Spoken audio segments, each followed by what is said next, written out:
and welcome to CobaltRetroShop. Hope you're having an amazing day. We're doing desktop capture today because we're doing something a little bit different. I seem to be doing that every other video, but hey, that's part of the appeal of my channel, right? Anyways, if you know this channel, you know that I've been getting into older Macintoshes over the last couple of years, and that's primarily because I haven't had a whole lot of exposure to the Macintosh ecosystem basically until I started this channel. So that got me thinking, some people like me, they have the patience, the space, the etc. to collect these older Macintosh systems. But what if you don't? What if you don't want to put up with the possibility of leaking capacitors? What if you don't want to put up with the possibility that things just won't work?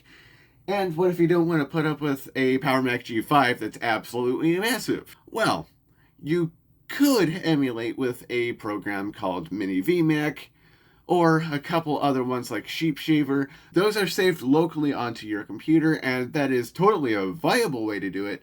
However, things can go wrong if you configure things correctly, and from my own experience, SheepShaver is a little bit finicky to work with. At least if you're not super familiar with that program and or how emulation works in general. Enter a fantastic website called infinitemac.org. Here it is right here.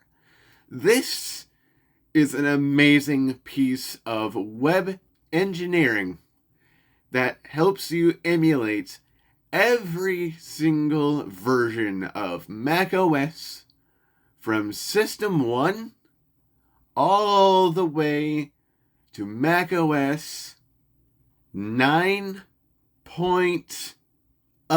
And it's been a little bit since I've actually used this site. It looks like they've added versions of Next Step, which is very interesting because that's technically a predecessor to modern Mac OS X and beyond.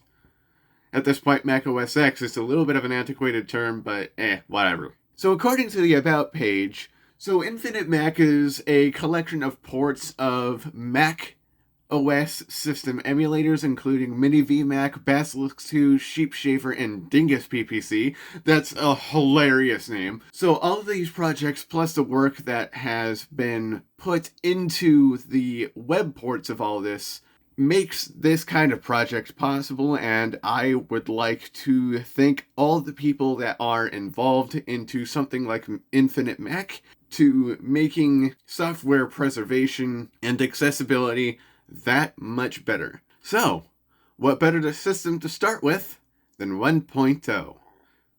Now, I'm not going to go through every single system. I'm not going to go through every single system. I'm just going to poke at a few of them just to show you guys what's going on, and you guys can do more experimentation from there. Now, with this particular example, I'm actually running Firefox on Windows 11, but you don't necessarily have to be running a specific version of Windows or macOS or Linux or Firefox or Chrome, as long as it has the proper stuff to run these operating systems and everything that goes into sandboxing these old versions of macOS. Pretty much anything modern enough should work. It even worked on an Android phone that I have, so it isn't dependent on a specific operating system, just if your web browser can run things. So, for System 1, we have mostly Office software. That's mostly because Mac OS didn't really get a whole lot of games until later in its life. Kind of. I'm not super familiar, not super familiar with Macintosh history in that regard. But there were some games, like this missile command here. I'm not sure if there's supposed to be audio, but it sounds pretty quiet to me. And I know audio is supposed to be working, because we heard the boot chime earlier.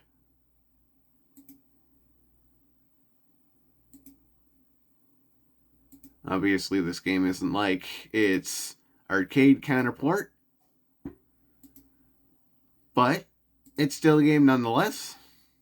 And in this phase of the Macintosh's life, especially System 1, it's impressive that games happened at all, considering back then the Macintosh platform was so new. Here's a clipboard file in here. Yeah, it's mostly just Office software, unless I'm missing something. Something, Mac Paint, utilities, blah, blah, blah. Yeah, there's not a whole lot available for System 1, but that's not very surprising.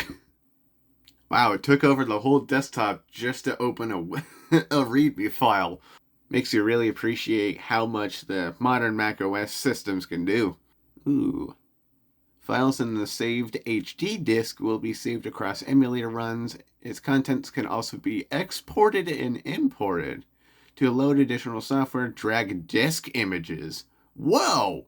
I didn't know you could do that. That's awesome! I'm gonna have to see if I could do something like that. I might have I think I have a mixed mode ISO somewhere around here. Something I actually ripped from my own software. My own software library. You can go full screen. Okay, that's sweet. Full screen. Yo! Okay, that's really cool. Yeah, see? This README file even mentions iOS, so you can definitely run this on a mobile device. Well, we got full screen System 1.0. That's really cool. I didn't know you could do that either. I mean, it makes sense. Why wouldn't it? Question is, how do I... Oh, yeah, just push escape. That makes sense. Excel. Okay. Because I'm a certain kind of nerd, Excel interests me. So I want to see what's going on here. I mean, it's more or less Excel, so I don't expect it to be, like, mind-blowing. Oh! Insufficient memory, huh? Why include it as a program if I can't run it? Okay, whatever. Well, there's Mac Paint. Let's check that out, huh? Hey!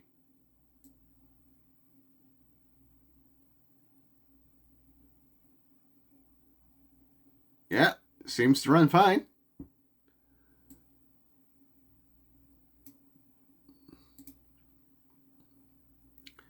C R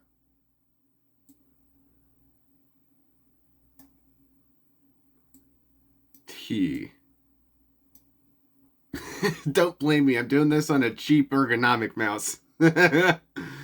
Okay, we're gonna do save as. Very important image. There we go. So we're gonna save that. I think it just saved. So now I like to double check that things save and then quit. So I think that put the thing in here somewhere. I think I see it. I think this is it. Okay, yeah. This is our very important image. Can we open it from here? Yes! Okay, that's awesome. Alright. So, this website claims that it can save things essentially to like a cache file or something like that in the web browser so it can keep things between runs. So I believe I just quit out the thing, and to test it even more, I'm refreshing the page. Ooh, there's a customize button. Ooh, this is where you can like add things. That's really cool. Oh! Ah, there's no more RAM. Okay. Ooh, you could change the system. Interesting. Okay. Well, that's all the things you can do. I can have it run a specific version of macOS. Interesting. But I'm just going to run it as is. Question. Is the very important image still there? Of course, we're going to go back on full screen, because now I know I can do that. There's the infinite hard drive.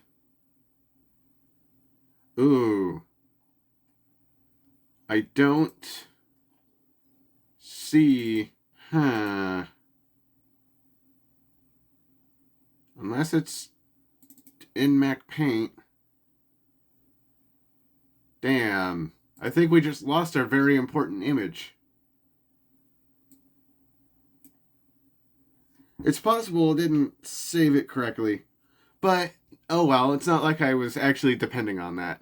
There's got to be a way to have it saved correctly. It's just, I don't think I saved it correctly, if that makes sense. Yeah, huh.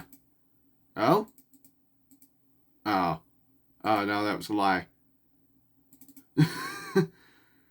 Okay, yeah. I probably just didn't do it correctly, but it looks like it didn't save. But, whatever. So, let's look at one of the other systems here. So, this is our System 9 environment. This actually looks pretty familiar to me because I've spent a little bit of time with my iMac G3 and Mac OS 9. Not recently, but yeah. Looks like there's a new icon here called the Outside World. I'm not 100% sure what that's about. Before we start looking at any of the games that come on this, I want to see if one of my own games that I know I got installed on my iMac G3 can work on here. Ooh. That's something. It's working! No way! It doesn't seem to be doing sound. I don't remember hearing a chime either. Yes, sound doesn't seem to be working, and I'm not sure why. No printer. Yeah, whatever. Hey! I don't hear anything, but it is running. Okay, that's cool.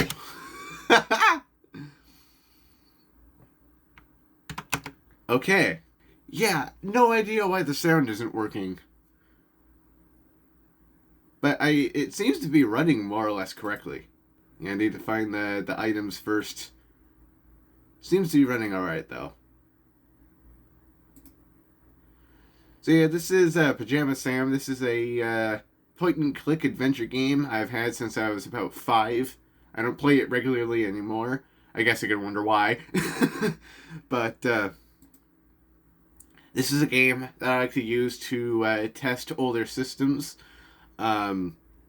Particularly when I got my iMac G3, I was really curious because the disc has a Macintosh icon, and up until I basically started this channel, I've never had the chance to run anything on a Macintosh, so I figured, hey, why not test the mixed mode capabilities of these discs? And sure enough, the one game that I have that works on both Windows and Mac on the same disc works. Go figure.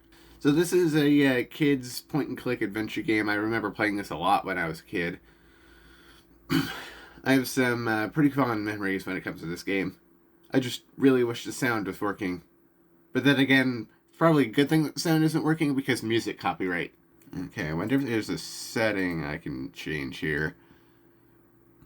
Relative mouse movements. Persistence. Oh, this is where I can import and export stuff. That's cool. Alright, well, let's move on to something else, shall we? It's really cool that Pajama Sam just worked like that. Oh, yeah. The whole window shade thing. Interesting. Let's quit out of that. Games. What else do we got? Battle of Chess? I've heard about that, but I haven't played that. I should probably play that at some point. Boom. Is that a Doom clone?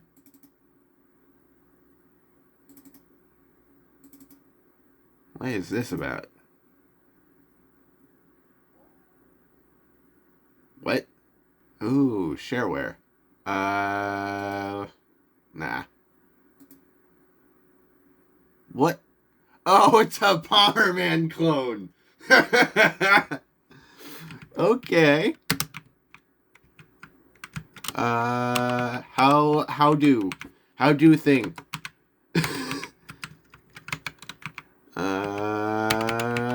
Yeah, I'd love to hurry up. I just don't know how to play it.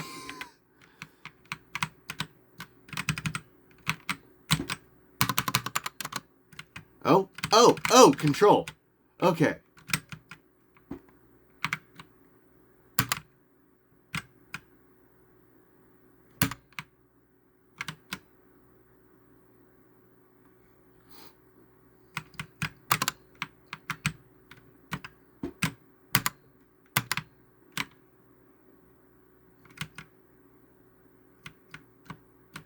Interesting. Last time I checked out infinitemac.org on a failed video that I tried to do back when this thing was new, I did not see any next step stuff. But now there is next and open step versions available on this thing.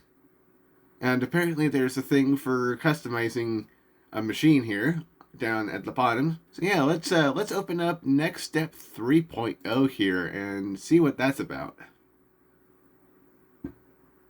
Ah, the button says bummer. Don't know why that didn't want to load, but okay. That's a very interesting graphic. I've never seen anything like that. God, if I had the space to get a Next Step machine and the money to get one of those, I totally would. Let's have that be a goal for a future Cobalt Retro Tech video, but that's going to be a long ways away. And it's totally taking its sweet time to boot up. Wow. Okay, it's still loading. That looks very much like some old Linux desktops. I don't know if that's on purpose or not. Okay, it seems to be lagging. Yeah, that... This virtual machine is not happy at the moment. My mouse is also not super happy. something demos. The file browser is definitely interesting. Boink out. Yeah, I believe Next Step is actually based off of something Unix, so now that I think about it, it's not really surprising that it looks like some Unix slash early Linux whatever desktops. This is Boink Out. It looks weird because, of course, it's late 90s technology. Why wouldn't it look weird? That's not cooperating because why wouldn't it cooperate? Huh. Yeah, I'm a little disappointed that audio is not working correctly. Of course, that might actually be because I'm running Firefox. I do prefer Firefox, but maybe for the sake of Control Escape. Oh, come on. Give me the... Press Escape to take back control. Except the emulator knows what Escape is, and it's not giving me my cursor back. Alt-Tab. Okay, that did do something for Windows. Okay. Cool. Okay. I'm going to take this opportunity to try a different web browser and see if we can get sound. Hey! Sound! Finally! Can we get sound going for here? I mean, it sounds like it's working. 256 colors. Whatever. Don't have a printer. Hey! It's a little loud on my end, Alex, so go ahead and adjust the volume if you need.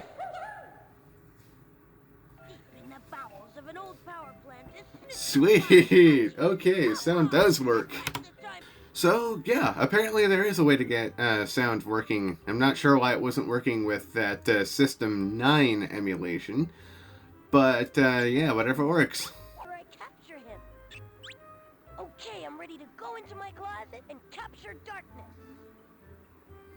So, as much as I'd like to sit down and go through the rest of this game, I don't want this video to end up being like 2.5 hours or whatever. So yeah, I just want to let you guys know, hey, Infinite Mac is a thing. You can even import games and programs that you may have. I do happen to have my own Macintosh software. I don't have a huge library, but that's why I was showcasing Pajama Sam. I happen to have an actual Macintosh game. Yes, it's for children, but whatever. I've had it for a long time anyways. So if you feel brave enough to mess around with the settings for machines, you can go ahead and do that. And there's a bunch of presets here. And again, as I kind of alluded to before, I really appreciate projects like Infinite Mac here that make emulating and preserving these old systems easily accessible and very easy to do. As you saw, there might be some cases where